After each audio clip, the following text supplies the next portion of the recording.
କଳାହାଣ୍ଡି ଜିଲ୍ଲା ଧର୍ମଗଡ଼ରେ ଓଟିଏନ୍ ଟିଭିର ସପ୍ତମ ସ୍ୱର୍ଣ୍ଣକ୍ଷେତ୍ର ଦିବସ ଅନୁଷ୍ଠିତ ହୋଇଛି। କଳାହାଣ୍ଡି ଜିଲ୍ଲାର ସ୍ୱତନ୍ତ୍ର ପ୍ରତିନିଧି ଶ୍ରୀଯୁକ୍ତ ମୁରଲୀଧର ତାଣ୍ଡୀଙ୍କ ନେତୃତ୍ୱରେ ଆୟୋଜିତ ସପ୍ତମ ସ୍ୱର୍ଣ୍ଣକ୍ଷେତ୍ର ଦିବସ ଏବଂ ମା ପାଇଁ ଗଛଟିଏ କାର୍ଯ୍ୟକ୍ରମର ଶୁଭାରମ୍ଭ କରାଯାଇଥିଲା।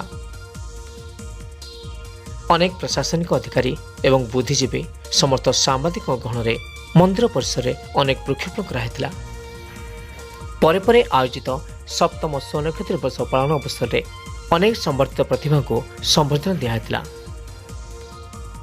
କାର୍ଯ୍ୟକ୍ରମକୁ ସୁଚାରୁରୂପେ ସଞ୍ଚାଳିତ କରିଥିଲେ ସ୍ୱତନ୍ତ୍ର ପ୍ରତିନିଧି ଶ୍ରୀଯୁକ୍ତ Muralidhar Tandi.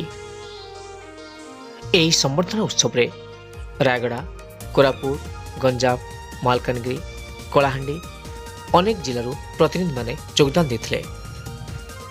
କଳାହାଣ୍ଡିରୁ bureau chief Hitesh Kumar Nayak report, star Odisha.